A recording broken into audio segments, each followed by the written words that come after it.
আমরা পরে পরে বের করব তখনকার যারা অফিসাররা ছিলেন তাদের সঙ্গে কাদের কাদের কথা হয়েছে, কোন মন্ত্রী মুখ্যমন্ত্রী দিদেন টাইমে তাদের কোনো ইনস্ট্রাকশন ছিল কিনা। মুখ্যমন্ত্রীর চেয়ারে বসেই আরজিকর কাণ্ডের তদন্তের বিরাট পদক্ষেপ শুভেন্দু অধিকারী। শুক্রবার মুখ্যমন্ত্রী শুভেন্দু অধিকারীর ঘোষণা করেছেন কলকাতা পুলিশের 3 শীর্ষ আইপিএস অফিসারকে সাসপেন্ড করা হচ্ছে। হয়েছে, ঠিক আছে, আমরা আরো অনেকগুলো মেজার নেব। আমরা আজকে 3 জন আইপিএস কে সাসপেন্ড করছি। মিস্টার বিনীত গোয়েল,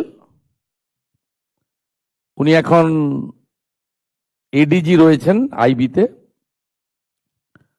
আর আরো 2 জন আইপিএস, শ্রীমতী ইন্দিরা মুখার্জি এবং শ্রী অভিষেক গুপ্তা। এই 3 জনকে আমরা আজকে সাসপেন্ড করলাম। একই সঙ্গে তদন্তের আওতায় আনা হতে পারে তৎকালীন মুখ্যমন্ত্রী মমতা বন্দ্যোপাধ্যায়ের ভূমিকাও। Phone, call record, WhatsApp chat সবকিছু খতিয়ে দেখার কথা জানিয়ে শুভেন্দুর বিস্ফোরক মন্তব্যে রাজ্য রাজনীতিতে নতুন ঝড় উঠেছে। ইন্টারনাল ফ্যাক্ট ফাইন্ডিং হবে, ডিপার্টমেন্টাল ইনকোয়ারি হবে, তখন ওনাদের যাদের বিরুদ্ধে আমরা আজকে অ্যাকশন নিচ্ছি তার বক্তব্য নেব, এবং ভিকটিম ফ্যামিলি যদি চান তাদের বাড়িতে গিয়েও আমাদের অফিসাররা নিয়ে আসবে, এবং তার পারিপার্শ্বিক যা আছে, phone call record, WhatsApp chat, এগুলো আমরা পরে পরে বের করব তখনকার যারা অফিসাররা ছিলেন তাদের সঙ্গে কাদের কাদের কথা হয়েছে, কোন মন্ত্রী মুখ্যমন্ত্রী দিদেন টাইমে তাদের কোনো ইনস্ট্রাকশন ছিল কিনা, এগুলো আমরা সব বের করব। কারণ ওদের যে অফিসিয়াল এবং পার্সোনাল, সেটা আপনার ইনভেস্টিগেশনের পার্ট। নবান্নের সাংবাদিক বৈঠকে শুভেন্দু জানিয়েছেন ওই সময় কাদের নির্দেশে সাসপেন্ডেড আধিকারিকরা কাজ করেছেন, সাংবাদিক বৈঠক করেছেন, সেটা মুখ্যমন্ত্রী নাকি অন্য কোনো মন্ত্রীর নির্দেশে, সমস্ত বিষয় তদন্তের আওতায় এনে খতিয়ে দেখা হবে। তার কথায় ওই আইপিএসদের ফোন কল, হোয়াটসঅ্যাপ চ্যাট সব বের করা হবে, দেখতে হবে তৎকালীন মুখ্যমন্ত্রী বা অন্য কোনো মন্ত্রীর কথায় তারা সাংবাদিক বৈঠক করেছিলেন কিনা। তবে প্রাথমিকভাবে পরিস্থিতি সম্পর্কে ভুল তথ্য দেওয়া এবং নির্যাতিতার পরিবারকে টাকা দিতে চাওয়ার অভিযোগের তদন্ত হবে। ভোটের প্রচারে এসে প্রধানমন্ত্রী নরেন্দ্র মোদী, স্বরাষ্ট্রমন্ত্রী অমিত শাহরা কথা দিয়েছিলেন বিজেপি বাংলায় সরকার গড়লে আরজিকর মামলার ফাইল নতুন করে খোলা হবে। একই আশ্বাস দিয়েছিলেন শুভেন্দু অধিকারীও। সেই কথা মাথায় রেখে মুখ্যমন্ত্রীর চেয়ারে বসেই এই মামলার তদন্তে তৎপর হতে দেখা গেল তাকে।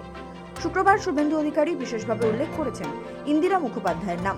তার কথায় বিশেষ করে সে সময় একজন ডিসির কথা বলতে হবে। আরজি করের ঘটনার সময় রোজ রোজ সাংবাদিক বৈঠকে তার মুখের ভাষা, শরীরী ভাষা যা ছিল তা বাংলার পক্ষে খুব একটা সুখকর ছিল না। শৃঙ্খলা ভঙ্গের অভিযোগ তার বিরুদ্ধে উঠতেই পারে। আর একজন ডিসি তার প্রেস কনফারেন্সের অ্যাটিটিউড এবং language in front of media, এটা আমাদের রাজ্যের ক্ষেত্রে খুব একটা সুখকর ছিল না। এই সব কিছু দেখে, কারণ ইটস এ ডিসিপ্লিন ডিপার্টমেন্ট, উনি spokesperson of the Kolkata police ছিলেন না অফিসিয়ালি, আমরা এখান থেকে তথ্য নিয়েছি। উনি spokesperson of the secretariat, PD, police ডিপার্টমেন্টের স্পোক্সপারসন বা হোম ডিপার্টমেন্টের স্পোক্সপারসন ছিলেন না। উনাকে পার্টিকুলার আরজিকর ইস্যুতে সাংবাদিকদের সামনে কথা বলার জন্য কোনো কাগজে কেউ দায়িত্ব দেয়নি। কেউ ভার্বেলি দিয়ে থাকতে পারে, সেটা কল রেকর্ডে বোঝা যাবে। শুভেন্দুর কথা থেকে স্পষ্ট, যদি তৎকালীন মুখ্যমন্ত্রী মমতা বন্দ্যোপাধ্যায়ের নির্দেশে ওই সাংবাদিক বৈঠক করে থাকেন তাহলে তিনিও তদন্তের ঊর্ধ্বে থাকবেন না। যদিও এ নিয়ে তৃণমূল বিধায়ক তথা দলের অন্যতম মুখপাত্র কুণাল ঘোষ বলছেন, রাজ্য সরকার ও রাজ্য পুলিশের তদন্ত প্রশ্ন তুলেই তো হাইকোর্টে গিয়ে সিবিআই তদন্তের অনুমতি পেয়েছিলেন। অন্তত 3টি আদালতের নজরদারিতে এই মামলা হয়েছে, এখনো সিবিআই তদন্ত চলছে। তার মাঝে আবার কিভাবে নতুন রাজ্য সরকার নিজেদের রাজনৈতিক সিদ্ধান্ত কার্যকর করছে, সেটাই প্রশ্ন। সিবিআই তদন্ত করলো, সিবিআই তদন্ত এখনো চলছে, এখন আপনারা আবার রাজ্য সরকারের প্রশাসনিক স্টেপে ফেরত এলেন। ফলে একটা ঘটনায় ওই অংশটা সিবিআই দেখছে আর এই অংশটা সিবিআই দেখছে না, এরকম কোনো ডিমার্কেশন লাইন তো ছিল না। ফলে এটা রাজনৈতিক যে স্লোগান হয়েছিল, রাজনৈতিক যে বক্তব্য ছিল, আজ ঘটনাচক্রে সরকারে এসে সিবিআই তদন্ত চলাকালীন আবার ব্যাক টু স্টেট গভর্নমেন্ট, অর্থাৎ রাজনৈতিক স্লোগানকে প্রশাসনিক মান্যতা দেয়া হচ্ছে কি না সেটা আইনি দিকগুলো আমাদের যারা সিনিয়র লিডারশিপ আছেন এবং আইন বিশেষজ্ঞরা আছেন তারা নিশ্চয়ই খতিয়ে দেখবেন।